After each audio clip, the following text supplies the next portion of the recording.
This podcast is for professional voice teachers to answer the question, how do I grow my teaching business and even break out of that one-on-one lesson model so that I can reach and teach who I want whenever I want.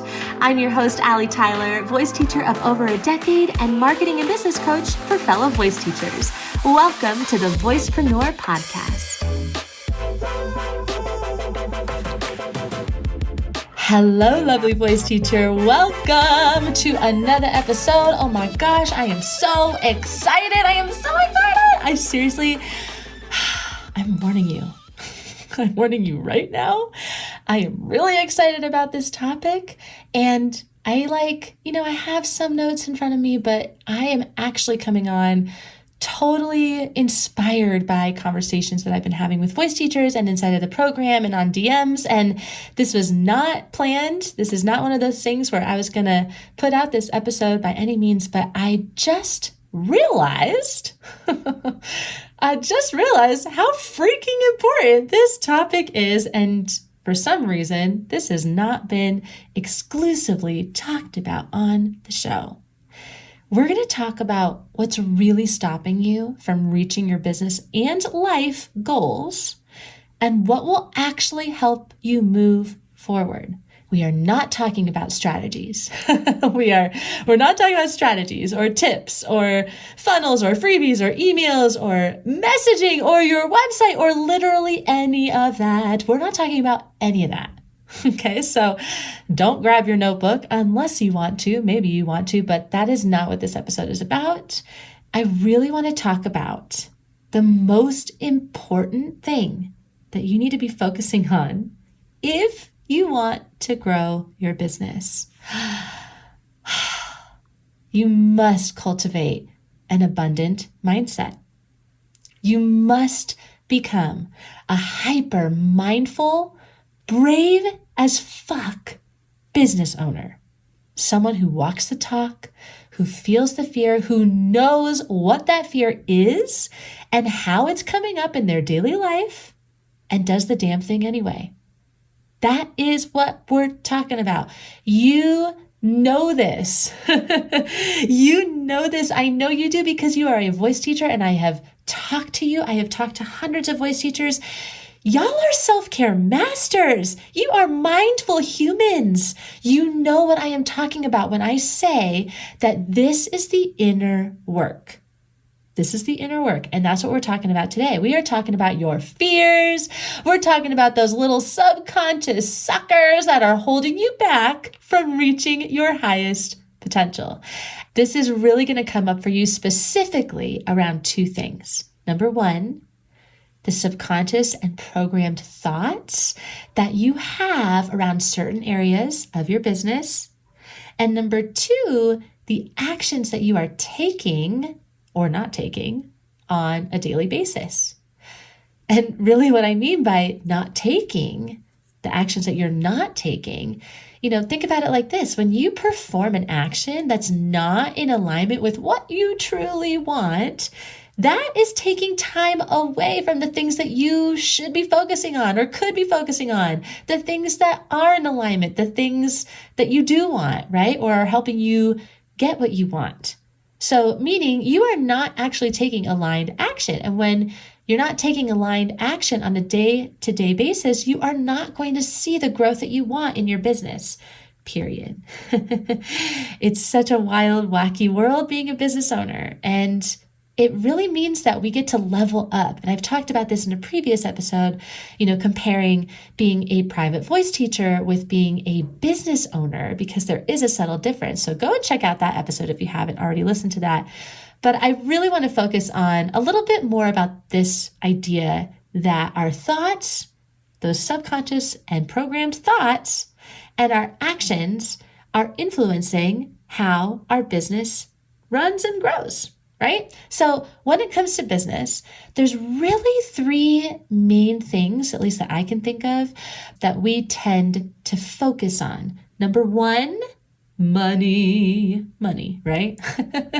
You don't have a business if you're not making money. So obviously we are thinking about how to be profitable, how to make money. That's huge, obviously. Number two, which is very much tied up with money, and they're also separate, but they go hand in hand, which is reputation. Now, personally, I really don't like that word. I don't know. It just feels so like old or like stuffy. I don't know. What is it about that word? Reputation. I don't know. I don't like it. There's something about it for me where I'm just like, it doesn't feel good for me. I don't resonate with it. So if you don't resonate with the word reputation, let's replace it with association. Or you can think credibility. That's another way that you can think about that. So what do you want people to associate you with? And then what makes you credible, right? So that is also a component that we are thinking about when it comes to running a business. And then the third one is impact, right? Impact, service, serving, helping. This means that we are naturally going to have thoughts that don't serve us, fears, and limiting beliefs that come up around these three areas. And this is actually really kind of fun. Like, I don't know about you, sometimes I just need a visual chart or a mental chart or a list, or, I'm a very like Venn diagrammy kind of person. And I like to come up with things like, here are three main things, and here are three bubbles, and here's a chart. And anyone who works with me knows I often pull out the whiteboard and I'm drawing things out. It's just how my brain works. So if you're similar to me, I really enjoy the practice of becoming conscious of my own thoughts and fears and limiting beliefs, and just kind of mentally categorizing it. Like, oh, there it is. There's that thing about money. Or, oh, interesting. That is a fear I have around, association and credibility. And I'll give you examples in just a second. But just kind of be mindful of that, right? You're always being mindful of the thoughts and the limiting beliefs that are at the root of your standard thoughts. What do I mean by standard thoughts? Okay, I'm going to go on a tangent for a second, but here's what I mean. It is a thought that they think is a fear that they are the only ones that have, which is never true. And it's a very surface level thought. Like, I don't want to do that, or that's not the route I want to go, or just something like that, where it's like, there's kind of an excuse around it, maybe, but, it's pretty surface level. That's a standard thought. Let's go deeper. Why not? Why don't you want to do that thing? What's stopping you? What's the root of the fear here? What is the real limiting belief? So let me give you a couple of examples. These are fears that I'm hearing a lot from teachers and clients. And truthfully, they're just common as business owners. Every business owner has these thoughts. Okay, money. What are our fears around money? Money fears. No one will buy, right? Ultimately, I think that is the root. No one is going to buy. No one is going to buy voice lessons. No one's going to buy this new product that I put out. No one's going to buy this course that I'm making. No one will buy. Raise your hand if you have ever had that thought before. I am raising my hand right now. Here's another one. I won't make enough money. Now, this one is similar to no one will buy, but this one also creeps up in other ways too. Something that I'm thinking about right now that comes up a lot is the fear of niching down because they're afraid that the students are not going to want to take lessons with them. They're going to be turning away students, right? Okay, totally understand that quote unquote standard thought. Very common fear. And I have felt this too, and I totally understand. And what's the deeper root here? The deeper root here is, I'm afraid I'm not going to make enough money. Oh, okay, got it. That we can work with. Okay, we can work with that, because the thought that money is linked with, or I should say, the thought of not making enough money is linked with your brand and niching down, do not need to be linked. That is not something that needs to be related. But we have created this limiting belief that niching down equates to no students, which equates to no money. But that's a story that's not true. right? So it really helps us to know, okay, what is the root here? What is the root of our fear? The fear is, I'm afraid I'm not going to make enough money. Awesome. Let's talk real quick about association, because this one's a big one too. This is probably one of the biggest things I hear, actually. Association, credibility. What are the root fears here? People will think I'm a failure if I put myself out there and I don't succeed.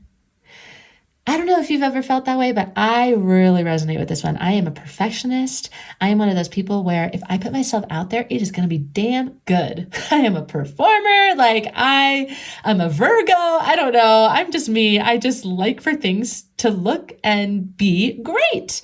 And it's not necessarily that I'm a people pleaser, but I have always, from a young age, kind of found a thing that has helped me build credibility.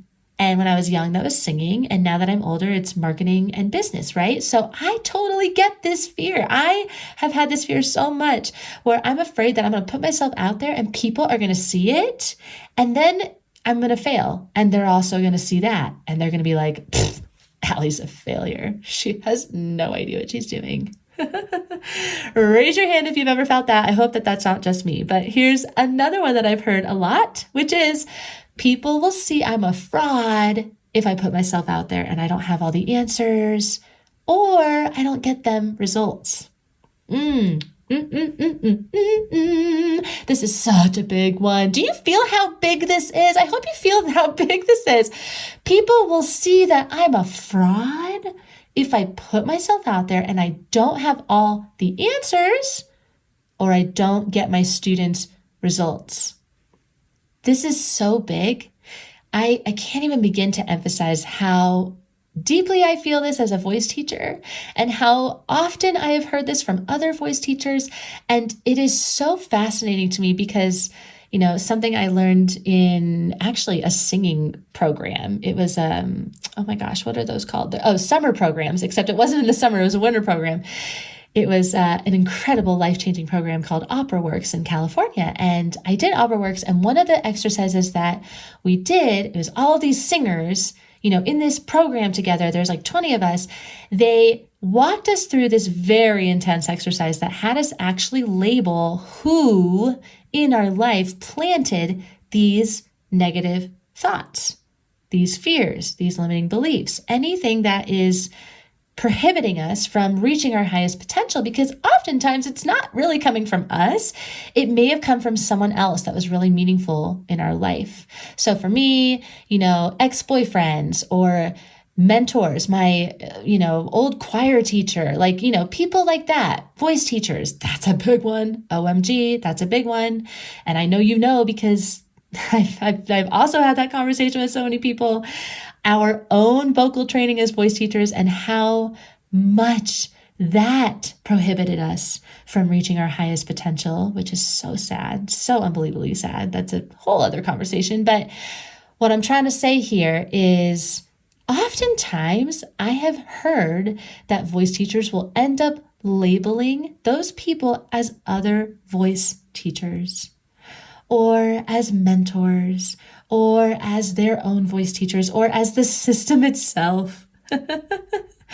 That is so funny. Isn't that wild? The university system has screwed us up so much mentally. But anyway, I'm digressing. So this is so real. And I am telling you that the teachers who are putting themselves out there, and especially those who are saying, come what may, I have a different opinion than other voice teachers and I'm going to share it. Those are the people who are the most successful because they are authentic to them and they are putting themselves out there and they are not allowing this really ridiculous thought of, I'm a fraud and I don't have all the answers. OMG, does anybody have all the answers? I don't have all the answers. I think that one of my favorite philosophies of life is just to be radically honest. I cannot tell you how unbelievably freeing that is, right? Just to be I don't have all the answers. Thank you for asking that question. I actually do not know the answer to that. I'm going to go investigate and come back around. How freeing. That's wonderful. So let's come back to really just embodying your authentic truth when it comes to those things and not allowing the fear of needing to be credible in a certain way, needing to look a certain way, needing to act a certain way, teach a certain way, post a certain way, get in the way of you actually just being you. So just be you. Don't be afraid to post because of this. Don't be afraid to get on camera because of this. Something I talk about a ton with voicepreneurs inside of the program is that your videos are going to suck at some point in your life. It is inevitable. It's just like performing. It's just like performing. You could never expect that every performance you're going to go out there and you're going to be amazing. You're going to have performances that are not so great, especially the ones that you get on video and you watch later and you're like, whew, that was not very good. I love that as a business owner. If I can go back and look at my videos, my reels, all of my old stuff and be like, wow, that was not very good, then I have done an amazing job. I have grown and that's amazing. That's the point. So post the damn video and know that it is going to suck and it is okay, and keep doing it. You're going to get better, and people are, maybe they'll look at you as a failure and maybe they'll look at you as a fraud, and who the F cares? Who the F cares? Okay. Impact. Let's talk real quick about impact. Impact, for me, this one's really interesting. I thought a lot about the fear around impact. And for me, and maybe you'll resonate with this, but the fear around impact for me is that I will not feel fulfilled as a human if I'm not making an impact or giving back or helping or being in service in some way. This can be a good thing and a bad thing. There's a lot of like capitalistic productivity, toxic productivity that kind of can be embedded in that, which is really interesting. Again, another conversation for another day. But here is what I really want you to take away from this. I want you to know that there are so many fears around running a business. They are all natural. Everybody feels them. And this is why running a business is actually a journey in personal development disguised as entrepreneurship. It is a spiritual practice. It is so unbelievably a journey in personal development. Oh my gosh, there is like nothing more than being an entrepreneur. It is really our responsibility, like actual responsibility, to look in the mirror at all of these super ingrained limiting beliefs and fears. Way more so than anything else, I feel. Like, yes, singing, definitely, for sure. Because, as you know, as a voice teacher, our students come in and they are transformed by lessons and they're looking at way more than just singing. It's such a personal development ride for them in expressing themselves and connecting with their authentic voice. Absolutely. And there are definitely other modalities that help with that. But running a business is so interesting because of our relationship with money and having an abundance mindset, which is really actually how I want to leave this episode. I don't want to just like talk about all of the fears that we have. Let's talk about, what do we do with these fears? What do we do with these fears? Okay. Imagine the absolute worst case scenario. Like, just let yourself go there. Okay. So let's take the fear of no one will buy. Right? No one will buy. Okay, so let's say that you put together this program, you're going to beta test it, or you're, not going to beta and you're just going to put it out there however you want to. You're putting out this program and you launch it, you're on stories, you're doing the whole nine, you put all this time and effort into it and nobody buys. Nobody buys. You get 0 sales. Okay. There are 2 routes that we can go in this scenario, right? Our first route is WTF, that was so much time and energy. That sucked. I never want to do that again. And hey, I've been there. I have had this scenario happen to me. So I have been that route. And well, for a little bit. And then I went there again. But that is a route we can go. We can quit. We can say, that sucked. Like, this doesn't work. I'm not going to do this anymore. Or the other route is we can say, wow, that is fascinating that nobody bought. Okay, cool. This is a really great learning experience. I'm definitely bummed about this because I put a lot of time and energy into it. But I think I needed to put that time and energy into it to understand what is too much, right? Because we always do too much in the beginning. And also, what didn't work, right? Because if no one buys, that's still data. And data is wonderful. We love data. So the data says something was not right here. Maybe it was your marketing. Maybe it was your offer itself. Maybe it was the price point. Maybe it was how often you went and talked about the thing and sold it. Maybe it was your audience wasn't big enough. There's so many different things that can go into why no one buys. And now you get to have fun with figuring out what that is. This is an experiment, my friend. We've talked about this in a previous episode. One of my favorite quotes that I love to live by, and I wish I knew who quoted it. I actually looked it up and it's anonymous, so don't know. But it is, be the scientist of your own experience. That's what marketing is all about. And let me tell you, you are going to fail in the beginning. There will be a time where you put out something and no one will buy, or one person buys. Ooh, that's sometimes even scarier, right? You get one person who buys your group class, or you get two people who buy your group class, and you're like, oh God, this is so embarrassing. There's only one person in my group class. Well, that's great. Okay. Again, two routes. You cancel this quote unquote group class. You could definitely do that if it doesn't feel good to you. I'm not saying to do it just because you have to. If it doesn't feel good, don't do it. But of course, the other route is you do it, and you don't call it a group class. You tell that one person, you know what? Let's play around here. I would love to support you with this. And I'm going to give you the same content, basically, that I was going to give in that group class. Obviously, it's going to be a different container. And would you like to give feedback? I just want to support you as best as I can. Do you have any idea how valuable that is for that one person or for you? You have no idea what one person can do for your business. I've had this happen to me where one person has totally rippled so much and given me so much in my business, whether that's word of mouth or a networking connection or whatever. So it's all about how you look at the situation, right? You can always learn from it. And this is really the key here. This is truly the key of cultivating an abundant mindset. You can fall in love with the process of learning. You can fall in love with the entire journey. And I know that you have heard this before, but there is no better time that this applies than in your business. You need to fall in love with the process of learning. The process meaning, yes, make the crappy videos and post them. That's part of the process. And put yourself out there and don't make any money with that launch. That's part of the process. And put yourself out there and get two people, or put yourself out there and sell the thing that you actually really don't like selling, and just do the damn thing. Just do it. Fall in love with it. It is a process, and it is so much more fun. So much more fun when you enjoy the whole process, the ups and the downs.